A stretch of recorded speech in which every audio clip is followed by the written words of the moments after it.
Welcome back to Bust Picks. My name is Dio Reynoso. I'm here with my co-host Donovan Behan. How we doing, guys? And look,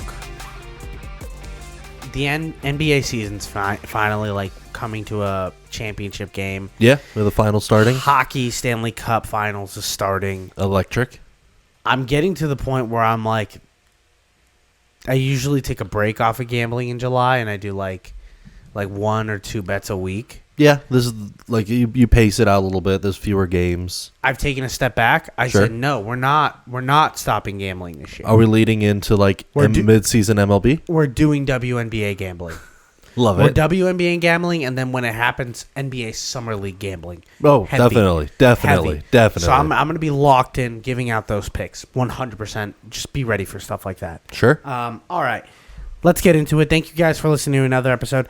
Don, give me a fact of the day. Fact of the day. So in 2011, Joel Anthony on the Miami Heat set an NBA record for the most minutes played in a game without putting up a single stat. How? He played. Let me guess. Yeah. 11 minutes. No, a lot more. Oh, wow. Did he start? He came off the bench technically. Okay. But he put up 26? like very closer, like damn near starter minutes. Wow. How many minutes? 28 minutes and 46 seconds without recording a single stat against the Trailblazers. End of the game with 4 fouls and 1 turnover. That's crazy. So he just stood. He probably just played in the corner. He didn't. He just played rough defense, and that was about it. That's crazy. Not even a single shot attempt. Almost broken in 2017 by Tony Snell, who was 21 seconds. Tony Snell. 21 seconds less. He almost had the record with 1 foul and 2 missed shots. I feel like that's such a PJ Tucker stat where he's just like, yeah, he played defense, but like he technically didn't do anything. Remember earlier this year? Early PJ Tucker. PJ Tucker played this entire season without scoring a point for like a month. I think he's ranked like in the top 15, top 20 players of all time with the most minutes played on average in a season and the least amount of points scored in the season. It's beautiful. Like I think Bill Russell owns it with 9.6 because his other stats were just off the charts. And then it's like PJ Tucker's right around there with like maybe 10 points. It's a beautiful world to live in stats. Let's go into the NBA Finals preview.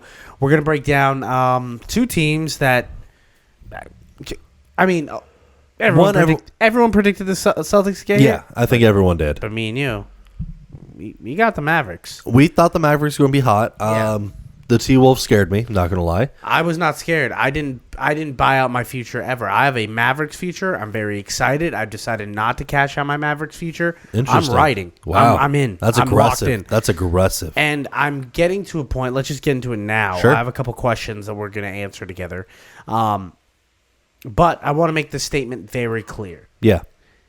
I'm a Luka Doncic fan. That's if a big he change. wins this finals. If Luka Doncic throw the asterisks on there. can win this finals, I will make a solemn swear to be fair to Luka Doncic from this point on. No unnecessary hate, no going out of my way to hate, no hating from outside of the bleachers or outside of the stands. Just pure, unadulterated, critical analysis of his play. We have to reveal your hate list one of these days. We did. It comes up. Luka's my number 2. Yeah, no, I know it comes up, but we need to dedicate a full. I hate Derrick Henry so much that I'm not rooting for the Ravens this year. I'm rooting for nothing but their downfall. That's how much I don't like Derrick Henry.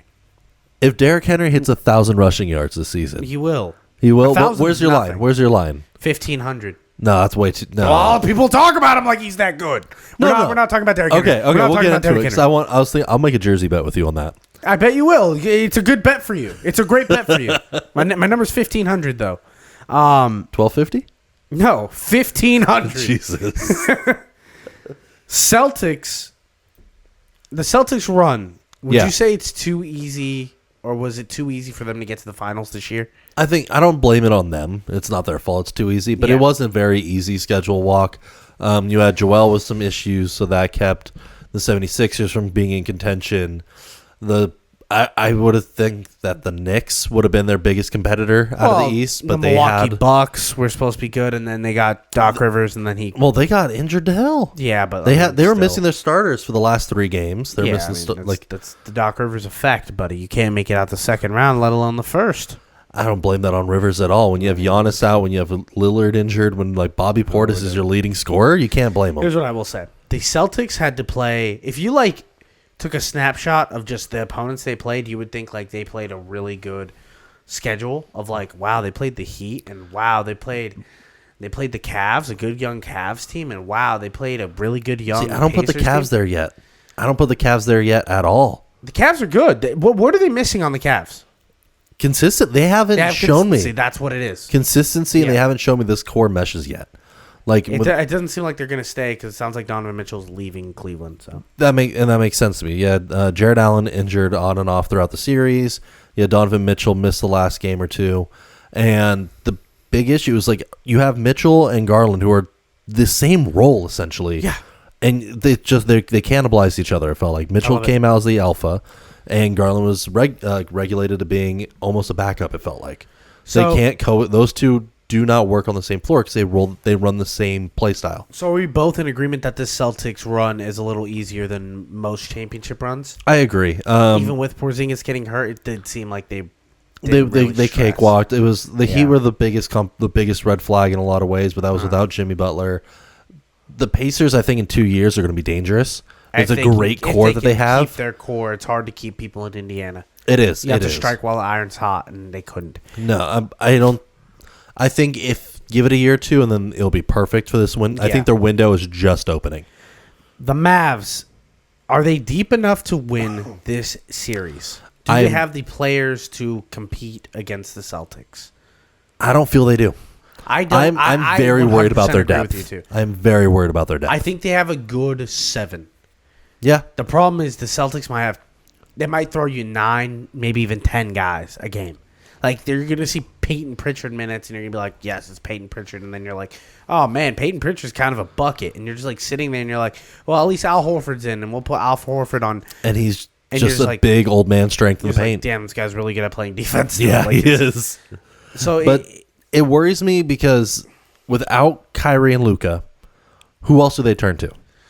That's my concern. Is the Celtics are pretty good at taking, like, at least attempting to take away your number one option. Derek Lively is really good. Derek Lively. Do you know their second highest scorer on throughout the playoffs? PJ Walker. Do you know how much? Do you know his stats for the playoffs? He's been playing insane.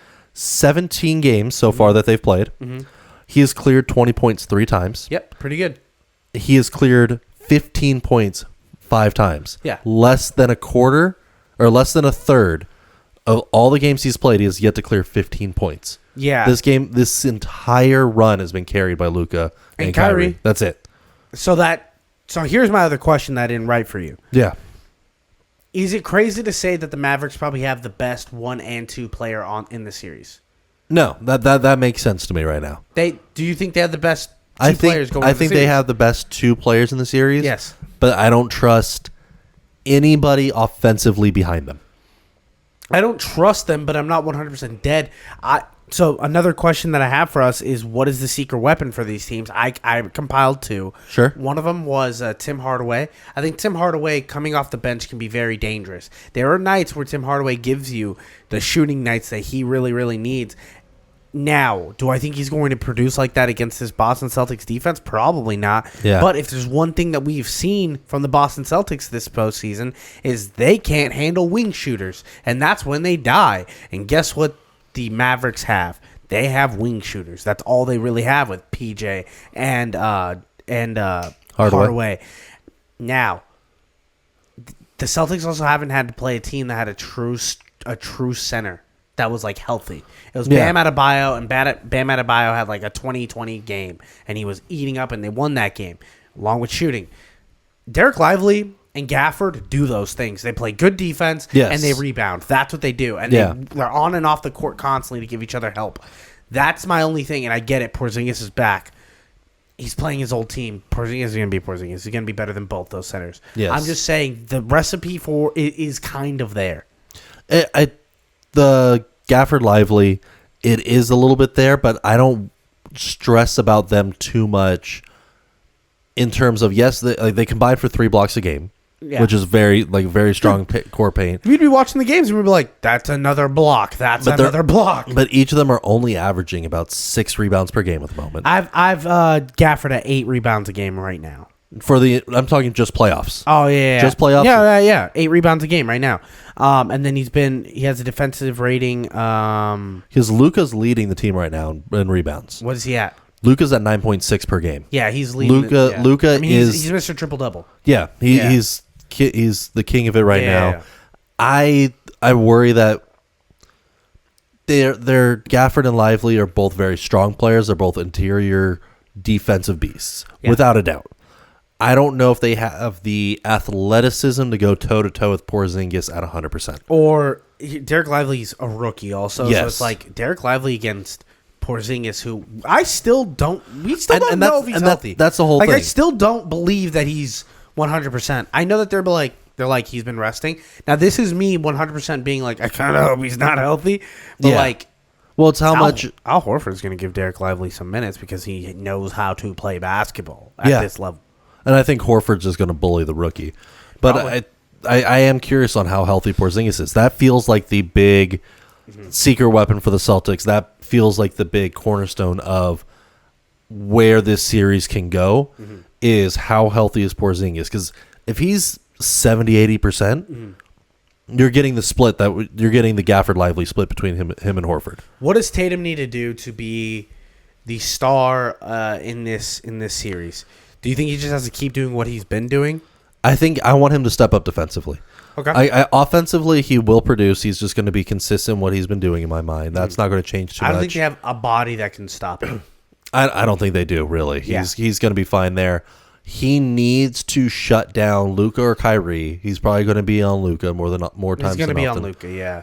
He needs, if he can limit Luka to 15 a game. No shot. No. I'm overshooting completely. Yeah. I know that. I know what I'm saying is borderline hyperbole. But if you're able to limit and force it to be, no, this is just Kyrie taking over, and you get Luka just to be a true number 2. If you move him into that role because you're able to cover him so well, I think then Tatum's talked about an MVP immediately. It's just the where I see the Celtics always struggle is when the other team isn't shooting themselves in the foot. The Celtics don't know how to. It feels like the Celtics don't have a second gear. It feels like the Celtics we are this. We are consistent. We are going.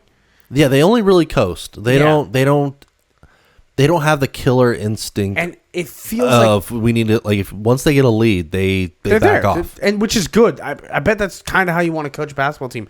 It limits risk. It limits injury risk. And here's where I'm at with the Mavericks, where they have shown time and time again in close situations they close out games. Now, Boston definitely. Jaylen Brown hit a crazy 3-pointer to beat Indiana, and I think game 1 or game 2, and that was clutch. That was clutch as hell.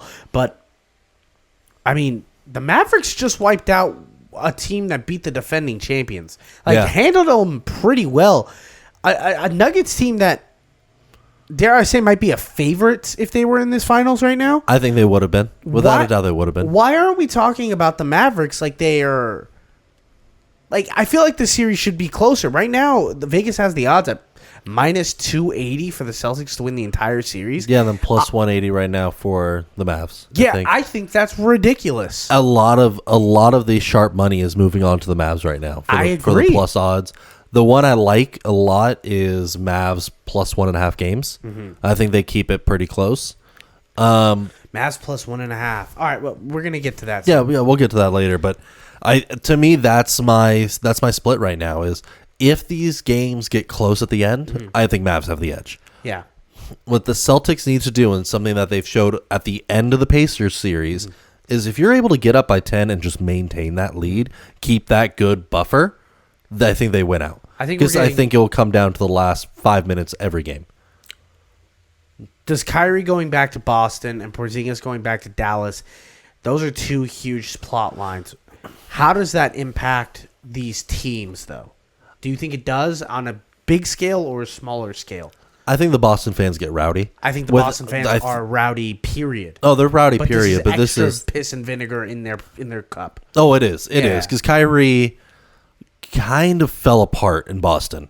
Like a lot of the players are coming out saying like he was a shell of who he is. He had a lot of death in his family, and there was a lot of stuff going on. Yeah, there was a lot of personal stuff. Yeah, but it was his movie just bombed. It was a lot of stuff going on. But he wasn't like Marcus Smart has come out talking like he was never interacting with the team. Yeah. He always just felt like adjacent to them. Was never a leader when a lot of guys got injured. But he said he's not that kind of player. He's not a leader. No, but that was the role that he needed to take up with a young team. Like you're the experienced veteran. You're coming into a young team full of like guys in their first 3 years. Mm-hmm. You're expected to, even if you're not going to be even if you're not going to be the loud like rally the troops and everything. You're expected to at least be like work with a guy in practice afterwards, tune up their skills. Here's my thing about give Kyrie. them confidence. I don't think Kyrie's ever wanted to be that. Has ever shown that he is that. To me, in my eyes, I don't think there's a better number 2 in sports in history than Kyrie Irving. I think he's the epitome of what the Scottie Pippen, like, you know how people are like Michael Jordan to your Scottie Pippen? Yeah.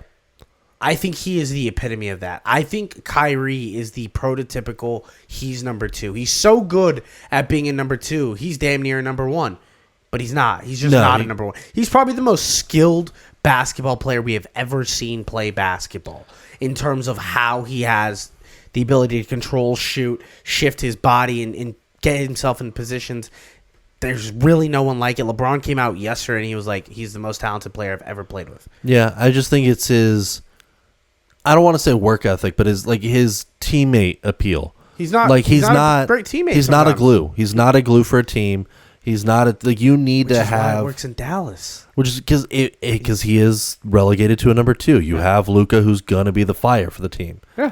But if Luka's taken out, like I don't mean like injury. I mean if he's taken out of a game, if he's relegated if he's not producing, I don't see Kyrie being able to rally a team around him anymore. So like he's like you said, he's just not that guy. I think I don't want to misconstrued. He is that guy. I don't think he's just not a bona fide I'm going to lead this team to a championship guy. No. He's we can win a few games during the regular season. We'll do well that way, but he's not going to be, hey, fourth quarter, things are tough. Let's get together. Let's go. Yeah, and that's okay. That's fine, except when you're in the finals.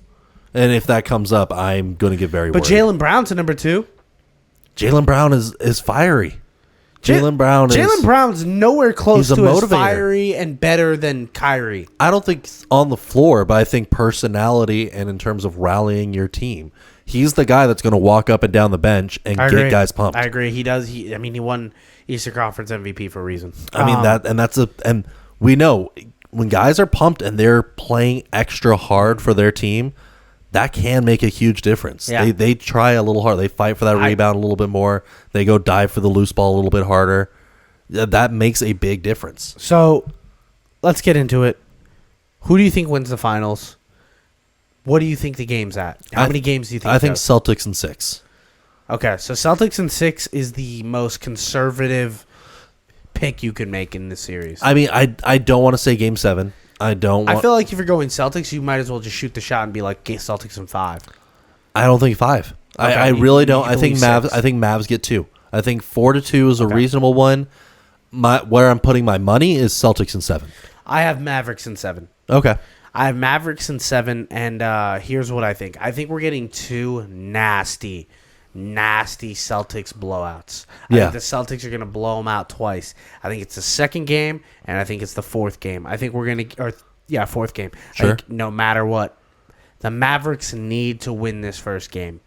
And I know everyone's like, it's the first game of a series, everyone has to win it. No, I'm telling you right now, if the Mavericks go into Dallas 0-2, I don't see a world where they come back.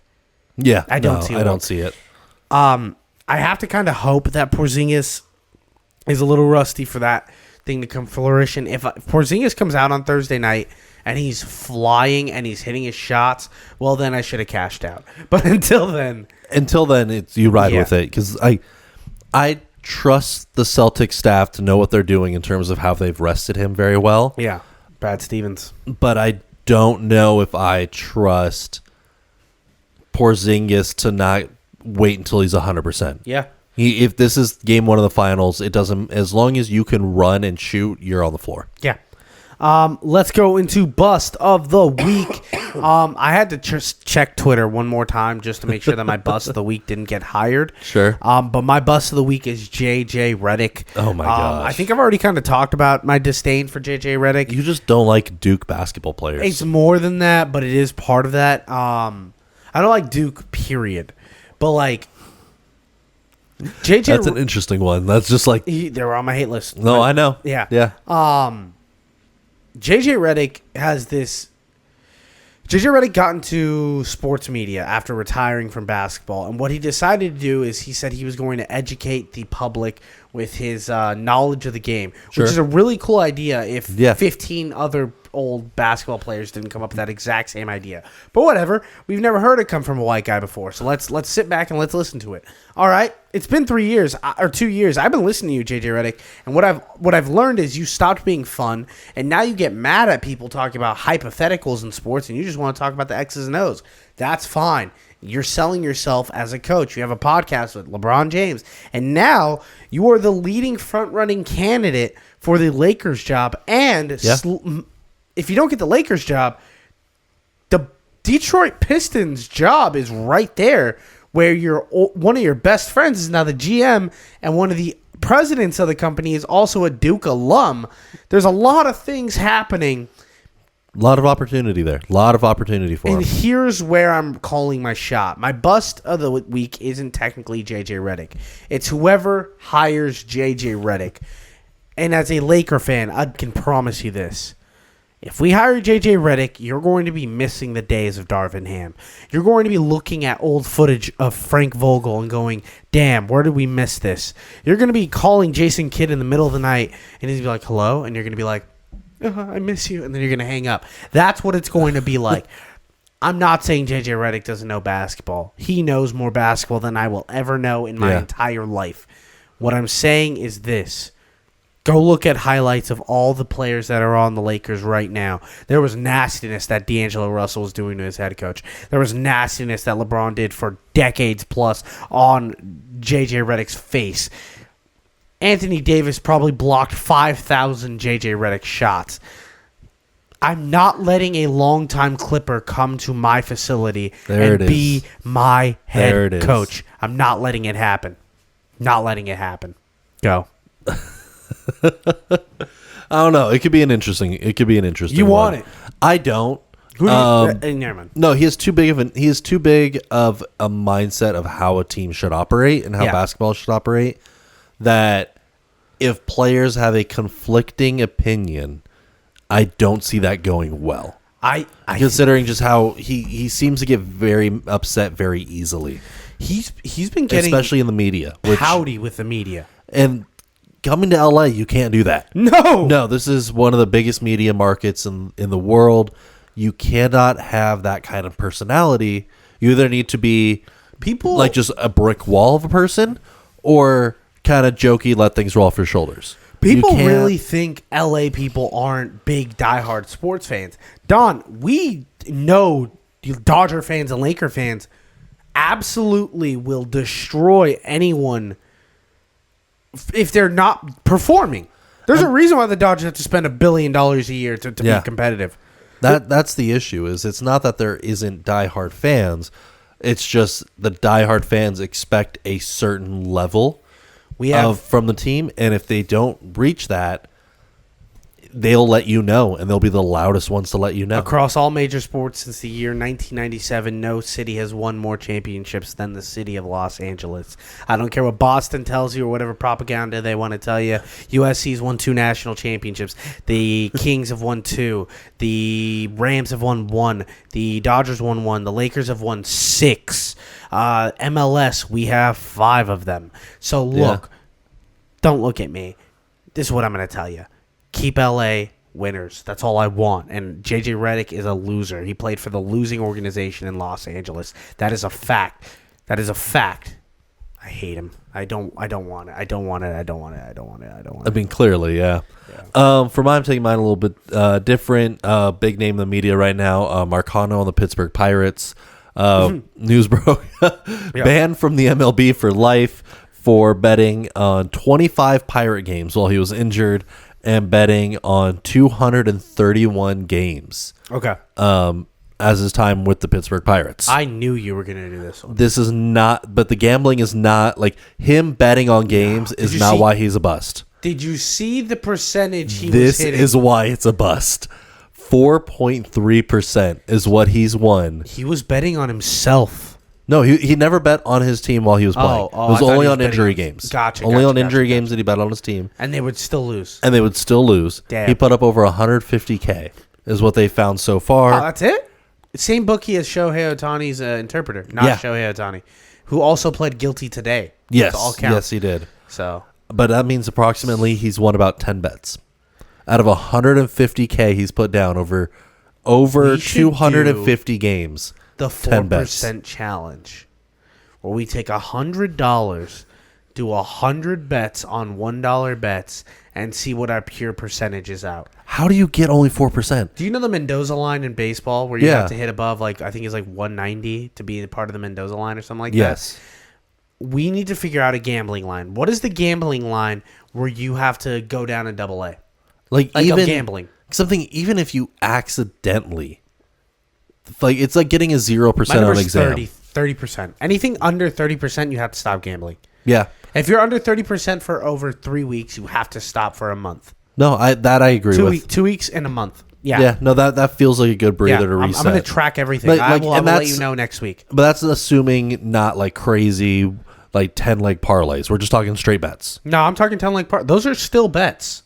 Yeah, but I'm saying, like, if you're putting up 100 10-leg parlays and only 5 hit, that makes more reasonable odds to me. Yeah. Then if you're just like, what I'm assuming this guy did is betting individual games and somehow, as a professional athlete, analyzing your own sport, not being able to read teams. Dude, Vegas is literally more powerful than people that play the sport. Like, it's crazy. Yeah. I love it. Let's go into never too late news.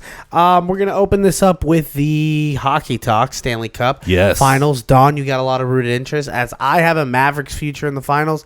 Don's got a Stanley Cup finals future with the Florida Panthers. Yeah, I took some shots, and this is the one that's taken out the most. Panthers playing Oilers. Oilers have the best player in hockey right now. Yes. Connor Bedard? McDavid.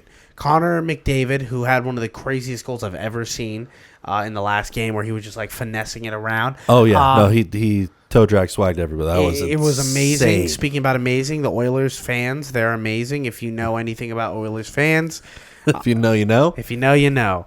I love them, both of them. The Panthers, Don. There's no world where I don't bet the Panthers every game.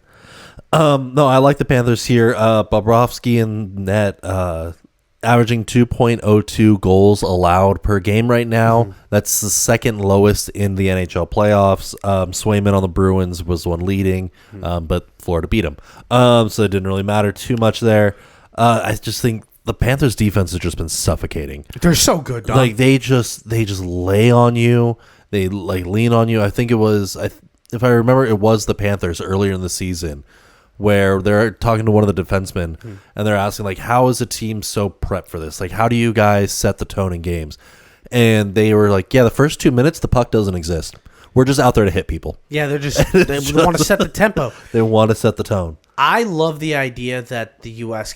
keeps winning the Stanley Cup. It's been a long time, and I don't want Canada to win it. I do like Connor McDavid. I think he's the best player in sports, but it's also good for a sport to have, like, the GOAT never win a championship sometimes, or, like, build the storyline a little more. Saying that, me rooting for anyone other than a U.S. team pretty much makes me a communist, and I'm never going down that path. So, USA, let's go Florida Panthers. And I want you to win your bet, buddy. No, I want to as well, obviously. Panthers also. How many games? I think this is going to go to a 6-7. Okay. This is going to be a long series. I got 5. Well, Panthers right now have not, like, the entire series against the Rangers, never allowed an even strength goal. Every goal that the Rangers scored was not in 5-on-5 hockey. Really? It was all power play? it was either there was a couple times where Panthers were on the power play because it was 5-on-4, and the Rangers were able to get an upset power play goal. Like they were able to upset the power play, score their shorthanded, or when Panthers were caused a penalty. Yeah. But they never allowed a 5-on-5 goal that entire one. But Edmonton, Skinner's allowing the third least shots on goal, 25.1 per game right now. And other than McDavid and like the fact that he could dangle an entire defense, which is amazing. He's amazing. They had 6 different players score meaningful goals against the Stars. Yeah, I mean, they're. Are you worried as a Florida Panthers guy? A little bit. It's basically one of the most dynamic offenses. Like not only do you have Heyman Zach Hyman, and McDavid and Kane, but you have a lot of supporting players who are able to score at a high clip and are able to get different angles and these lines. There's no line off. Any of these lines can score consistently versus a team whose defense can shut down everybody and every line is one of the scariest defenses you're going to play. Are you really? So you're really excited for the series? I'm excited. Yeah, this is going to be a lot of fun. Like I know I got money on it, but I really just want to sit back and watch this one. This is going to be amazing to watch. I heard someone today say that everyone's rooting for the Oilers, and they're pretty much saying that the Oilers are America's team. They have the hope of Canada on their back right now, and most of America because Florida. And Connor McDavid is just a superstar that everyone can get behind because the way he plays is so flashy, and Americans can relate to that. They're like, we know what that is. That's just and he's just a nice dude. He's just one of the greatest guys. Also, Edmonton, blue collar town. A lot of people relate to that because Edmonton's in the middle of nowhere. It's just not a tourist destination most of the time. Let's talk about our favorite league in the summer, the WNBA. Don, Caitlin Clark, assault. What's going on here? Okay, so the big one that made the round was Kennedy Carter's hit, which didn't make sense to me too much. It's a check. It was a body check, but it was more of a we should have seen this coming with her. Yeah. Do you know her history? Yeah, I know her history. Yeah, she has a long history of getting in some scraps. Yeah. She's been cut from 2 teams for threatening to fight teammates. Yeah. Former number 4 overall pick, I think. Yeah, former number 4. Yeah. It was just kind of it is what it is. I don't like because of this, there's being a division drawn in the league. That there are some people crediting all the eyes coming onto the WNBA. A lot of new eyes, including us. No. Including we've watched WNBA. We've watched, but we have not been watching it the way we're watching it now. Yes, I agree there. Yeah. And a lot of people are attributing this just to Caitlin Clark. And I think she is. I'm trying to think how to word this correctly. It is not because of just her. She is, I think, the biggest face. I listened to the Pat McAfee show. He definitely said it's just her. Did you hear his little thing? Yeah, and I was like, what are you talking about, He said, no one else. It's just her. You know that. And then he said a word, and I was like, whoa, Pat. Yeah, that one rubbed me the wrong way. Some of their kickers saying crazy stuff right now. Dude, kickers need to put themselves in check for a kickers moment. Need to chill out. Guys, there's a reason why we only let them play for 30 seconds a game. I'm just thankful that Justin Tucker's an opera singer. That's what he does in his free time. But you can't understand when he's singing opera. When he's singing opera, he's doing really anti-Semitic songs. Yeah, no one ever checks it. No, we're not getting into that. Okay. No, because Angel Reese has been a beast since she's come into the league, and she's been a big factor. You've had a lot of Cam Brink.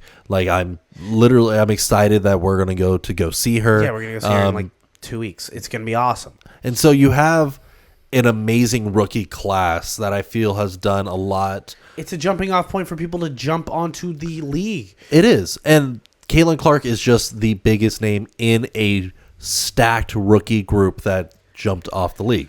I don't think that she can be single-handedly pointed to and go, this is why they're finally getting chartered flights. This is why they're finally getting XYZ. I think she is the person you can point to. I don't think it's just her. I think the quality of play. But Sky Games and Sparks games are not going for anywhere close to the realm that they're getting sold at for Caitlin Clark games. No, but that's true. That is true. Caitlin Clark sold out her jerseys in seconds. You can still go buy a Cameron Brink jersey right now on the Sparks website. Yeah. You can't on the Indiana Fever. That's Caitlin Clark is quite literally the face of WNBA and women's athletics across the board. Yes. I think she is the biggest name in it right now. That's not what I'm not saying. Do you think that they should be treating her the way the NFL said we're going to start treating our quarterbacks better? We're going to make sure they don't get hit. We're going to make sure they have special treatment so that way they are the face of our league. No, I don't think... I think it's good for their league if they do that. I don't think that it's... I don't think there should be special treatment in that way. I think that... what I don't like is the fact that other players are taking out anger and trying to hurt her. Yeah. Like body checks in the game and everything. That's like, there's no need for the dirty play. Yeah. But the league should not go out of its way to do extra in terms of singling her out and putting her more on an island of she's the face, we need to do everything to protect her. Because it's not just her. I think the quality of play is at an all-time high at the moment. It's getting there.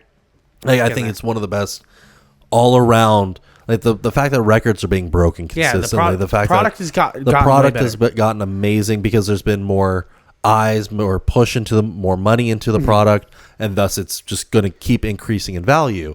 That's what I like. Fans also need to account for. It's not just one player raising the entire league. She's the face of the rise. She's not the whole rise. The whole league is taking a step forward. Correct. She is 70% of it. She is quite literally the face of this league now. She is the equivalent of when Magic Johnson and Larry Bird entered, but it's just her. Like, yes, I do think that this rookie class is fun, and there are characters for us to jump onto and players. The WNBA, you want to know why I like the WNBA? It's not because they play good basketball. I like the NBA because the drama. It's the most drama-filled league. There's so much happening. There's so much pettiness. Don? The WNBA is the only league where they date each other, where they are actively in relationships and ex-girlfriends are on the other teams, where they are mic'd up and saying some crazy stuff, hitting on each other before games and after the games. That's true. It's awesome. We're old girlfriends getting fights of new girlfriends and they're fighting. It is Real Housewives basketball edition. It's so much fun. So for newcomers to step into this sport and be like, wow, these girls are kind of being a little catty. Welcome to the WNBA. It's a lot of fun. These girls get a little wild, and I love it. And if you're not here for it, or you're here to write psyops on how it's socially unacceptable and this is a framed workout to how our world's lit up, no, it's not. It's basketball. It's these girls playing it at the best level that the women can play it at. Watch it, enjoy it, gamble it. Gamblers like me and Don and our friends have been watching the WNBA for years, enjoying them for what they're doing, hitting these low overs, and playing good basketball. I want that back. I want that back. No, I think the league is going to explode.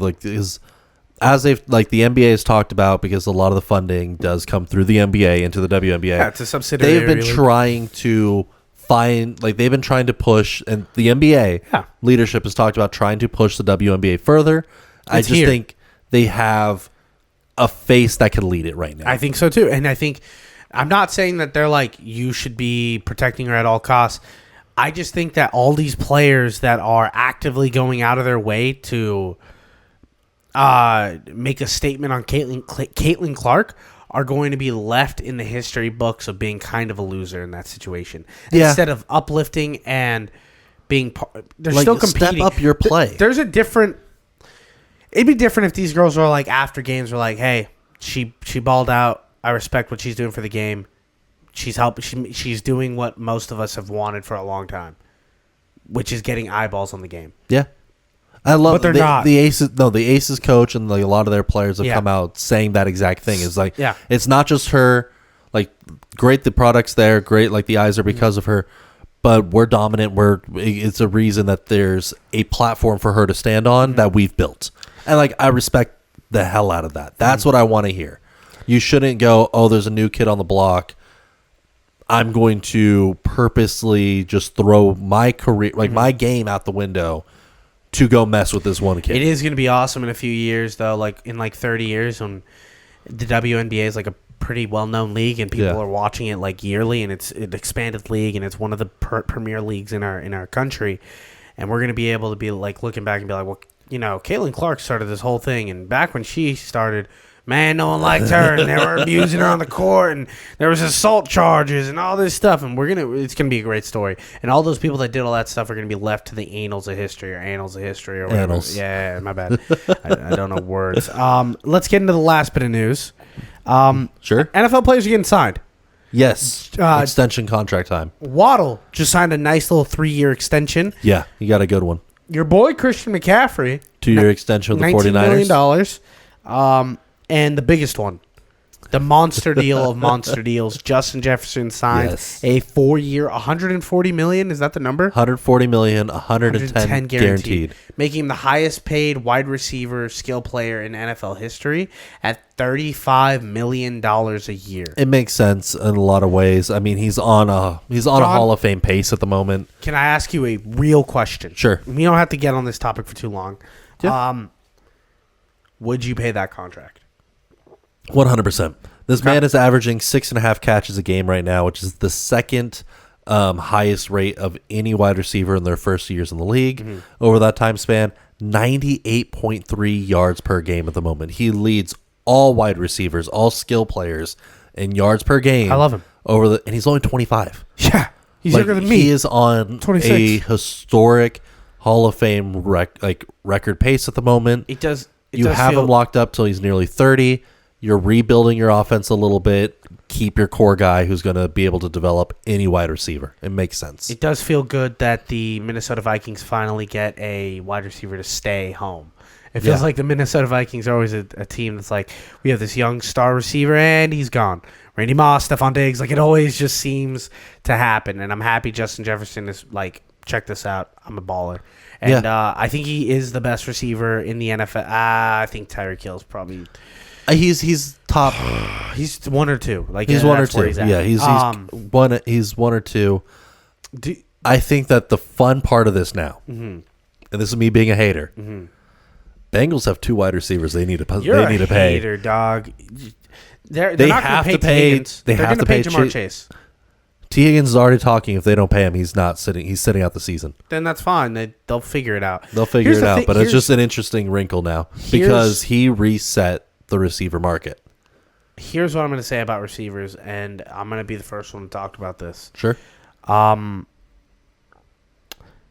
few years ago, people started talking about running backs and how they don't get paid anymore because there's so many running backs, and how you can just go into the draft and just plug and play a running back. In the NFL, we're at a point now where we're getting 8 to 10 to 12 good rookie receivers every year. And you can just kind of find someone, plug them, and play them, and use them. And I think, I'm not talking about the high end because high end always makes their money.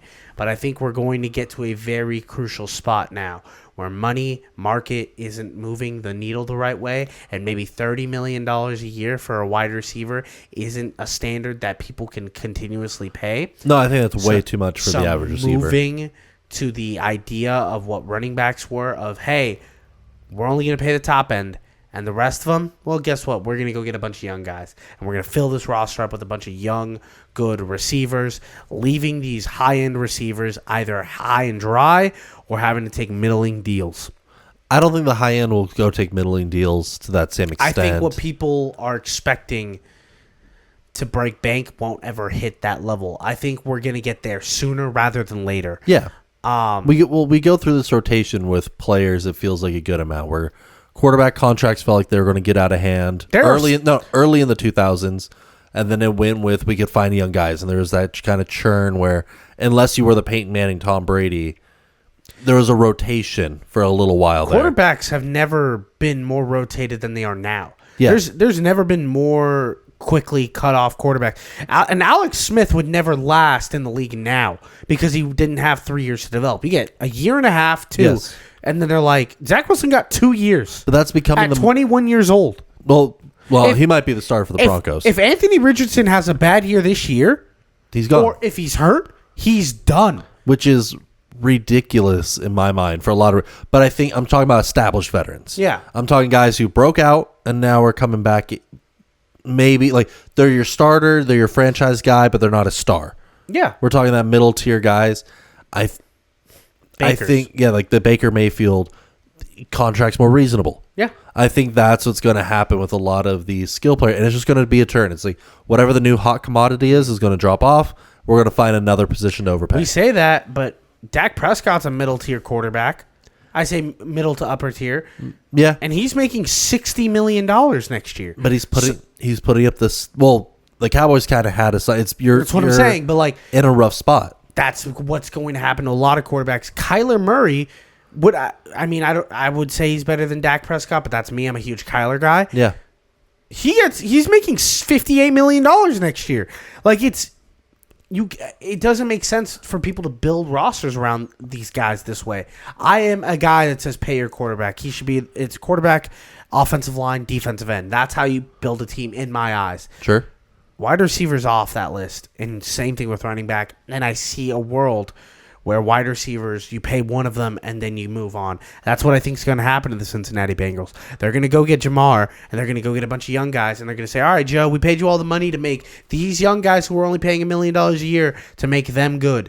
And then we get to figure out your theory. Is Joe Burrow good enough? I think that's going to be the litmus test for a lot of these teams is can you pay only one or two high-end players for an offense and have them carry the team because they don't pay. Bengals historically do not pay their players very high. Correct. Like they like to keep average contracts overall. Cheapest team in sports. One of definitely there. So I think one of the cheapest NFL teams there is without a doubt. Yeah, they're the Oakland A's of the NFL. Yeah, they try not to spend. They don't have an indoor, or they just got an indoor practice field last year. Yeah, that's crazy. And so I think that's going to be the litmus test. Is once the Jamar Chase contract goes through, which we're assuming it does, and the T Higgins doesn't. It's ridiculous that he will never not be a.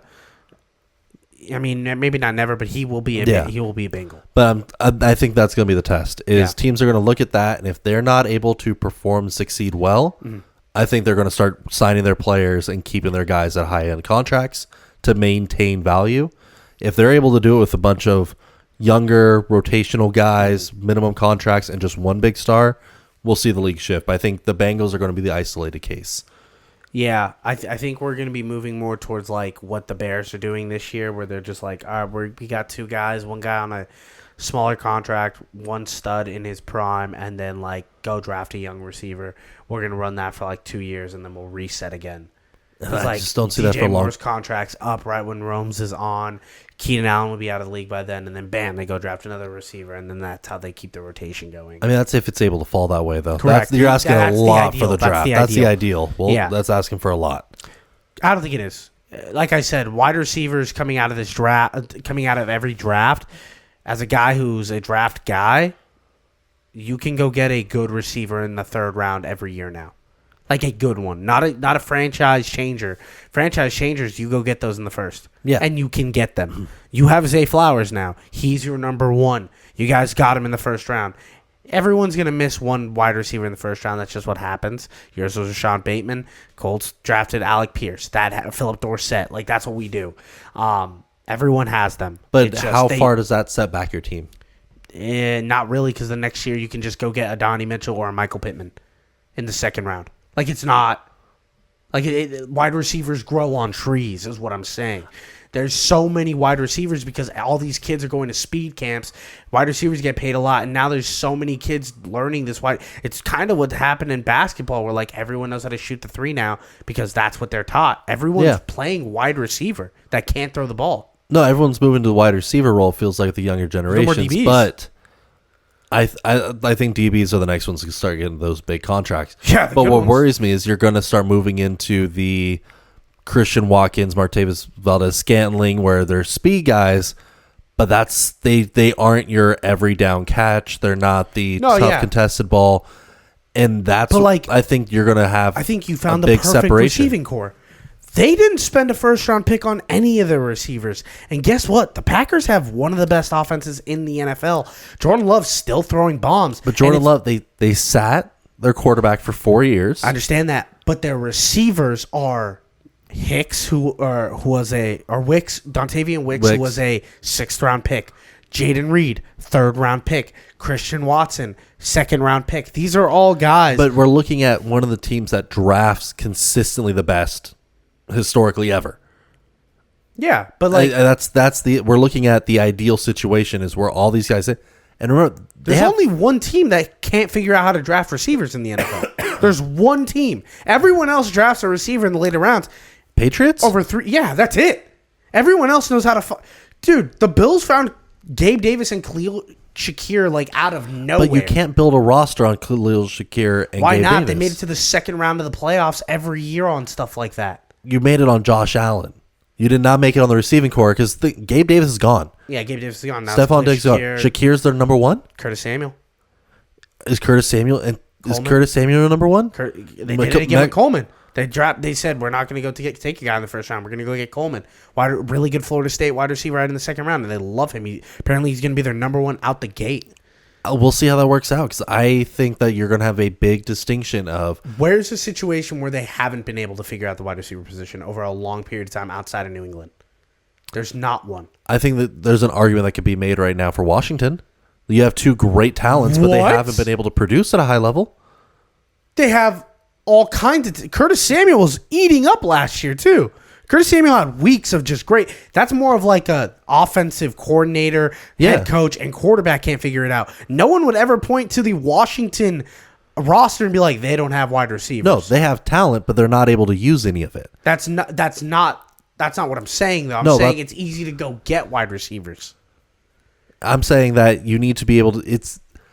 If you're going to get... Is it easy to go get wide receivers, yes or no? I don't think it is. To go get high-quality wide receivers, no.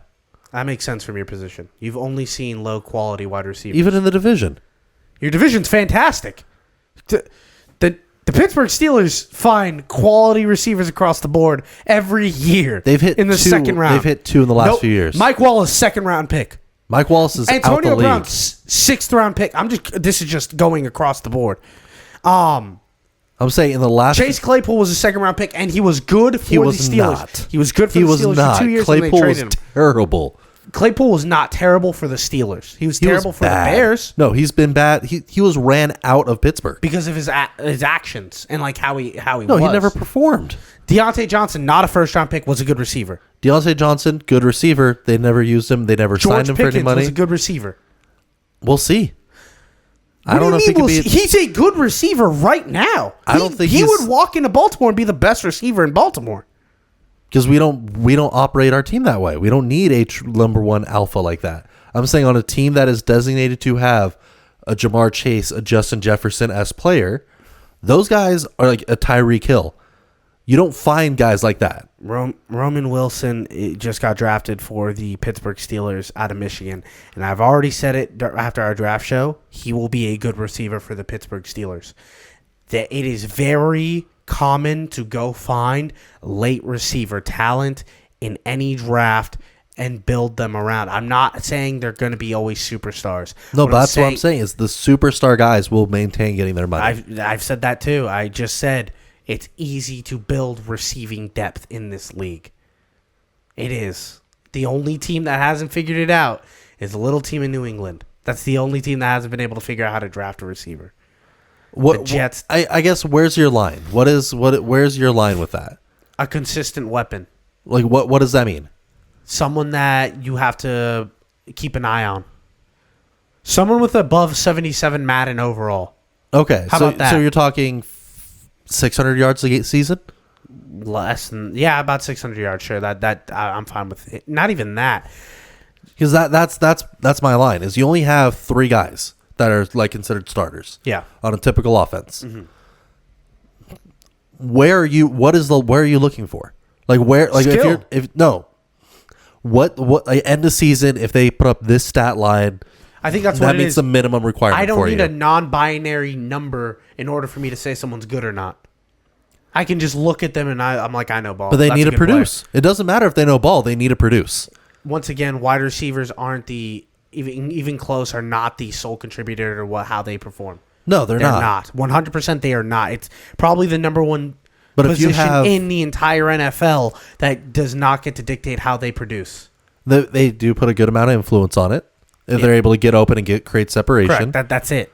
But DBs are also very good in the NFL. They are. I'm not trying to take that away. Yeah. But I'm saying if you had a guy that you look at him, you're like, he's fast, he has good hands, he knows ball, just cannot put up more than 300 yards a season, is he worth keeping?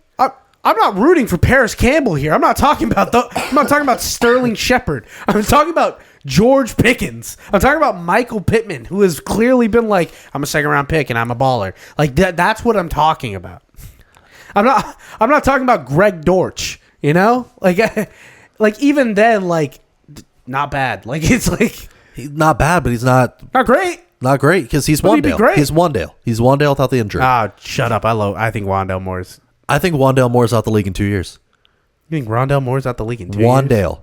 Wandale Robinson. Yeah. Yeah, no, I think he's already out the league. Yeah, that's what I'm saying. Yeah, it's like but he's second round pick. But he hits every single like he knows ball. No, he's fast. He gets he's hurt that quick every single pitch. play. I actually don't like the quick guys as much as I like the everything 6 foot and up. I'm like, all right, let's do this. It's the guys who are a little smaller. I'm not like super fan of, and it seems like those are always the guys that miss the most. Those guys do. Yeah, You're getting hit pretty hard there. Yeah. This went way too fast, or went way too long. Question of the day. This was going to be a lengthier question of the day, but we'll cut it a little shorter. Sure. What jobs do you think you could do in professional sports right now? I wrote down a couple of them. Okay. You give me a green light if you think you can do them. And here's my parameter. Okay. If you had 2 months to practice, 2 months of practice, could you do this job? Backup quarterback in the NFL. No. Okay. Right now, you could not be a backup quarterback with a 100% guarantee that your quarterback plays every game. Oh, if he plays every game, I could go be a backup. Correct. But there might be some games where you have to play because they blow them out. No. Okay. No, I will not be able to perform that. Any baseball manager at any level. Yeah. Any baseball manager. No, I could go Could minor you be league. a baseball manager for an MLB team right now in the show? Not in the show. Think about what I just said. Yes, you could be. Do you have a computer? You don't have access to that during a game. Someone in the clubhouse does. I think to be a manager is such it is one of the easiest from the outside looking, hardest game time roster, like the decision moments. Because one switch could switch a game. Zamboni driver. Oh, yeah. And I would love it. It's the best one. Easily. You're going to argue on this one, and you have no clear points for it at all. Sure. One of the easiest jobs in professional sports is special teams coordinator. I don't care what anyone says. I think you're out your mind, especially What are you coaching? Especially with, Kick the ball? Go out there and kick it, man. Aim it to the left. If there's ever a trick play, the special teams coordinator is not calling it. Talk to the Chargers of the 2000s and tell me how important a special team, number one offense in the league. I'm not saying it's not important. I'm just saying you could do it. I'm just saying, no, you said it's the easiest position. Yeah, I think it's the easiest position. You're out your mind. It's number 2 for me, or 3. Number 2 for me is any F1 driver tire changer pit crew. And we've had this argument before. You give me 2 months, I'm going to figure that shit out. I don't think you will at all. They got one nut. It's one nut, and then someone else puts the tire on. All of them are trained engineers that are checking 2 months. like multiple. They are checking That's multiple not true. things I watched at the documentary. once. The tire guy actually just takes the lug nut off. He just takes the lug nut off. All the behind the scenes, everything that he needs to scan on the car and check when he's doing does go so back much and does other work. stuff. Yeah, for sure. But like you can do it. I don't think I think you can do it. Not in 2 months. I think I No, can do not it. even close. Last thing, shooting coach for any NBA team. That's the easiest job in sports. No, that any the shooting coach. What could you possibly? What could any of these coaches possibly go up to Kevin Durant and be like, "Look, I think you could get your shot, but shut up, no, he can't." Unless you have a guy like Lonzo Ball who comes in the league and you're like, "We got to fix this shit." That's when it gets a little hard. But like, someone's shot is their shot. There's nothing you can do. It's not for their, except for extreme cases. They're not there for that. We're talking. We're just running drills. No, we're talking when Kobe broke 2 fingers and he had to go hire an outside specialist shooting coach on how to rebuild his shot to get pressure off his finger Outside to of get the proper team, ball rotation. Not one of the team shot coaches. No, he got hired by the team. Correct, but he didn't hire the one that was already on the team. That's what I'm saying. Every team has So a that's shot. not an easy job then. If you're getting replaced that quickly, He didn't get replaced. He was on the. He still had his job. People don't realize there's like 15 coaches on every NBA team. Yeah, and they all have like little jobs. I was listening. I can't believe I'm doing this. I was listening to the Gilbert Arenas podcast, and he's like, He was like, I don't know what they do. He's like, I actually don't. He's like, I don't know what they do. They run drills with us, and they kick it on the bench, and then they get the residual women that don't end up with the NBA players. Like, that's their job. And can I be honest? Sounds like a great life. to me, it's more you're trying to learn and build up your coaching. Mm-hmm. And it's like an entry level position to step up and go further in coaching. That's the point of those. Last one I have is the professional ball cleaners for bowling teams, bowling leagues. I think anyone can do that. Anyone can do that. I was going to say caddy, but I think you have to be actually really good at golf to be a caddy. Most caddies are just golfers who couldn't make it to the all the way in. I was going to say caddy because you're like, what do I have to do? Just like drink a beer and hang out with my boy? And that, like in theory, that makes sense, but I bet you it's so stressful. It is so stressful. You're making the statistical decisions. Yeah. Like they're doing the motion. You're doing all the thought process. I also don't like making decisions. So like if my friend was like, "What do you think, an iron or like a wedge here?" I'd be like, I don't know, man. I was thinking Quiznos for dinner. Like that's God. I don't know. Thank you guys for listening to another episode of Bust Picks. This is the hottest my room's ever been. It is. I'm sweating. Yes. Thank you so much. Magic flannels was a bad idea. Yeah. My name is Dio. That's Don. And remember, pray for the parlays.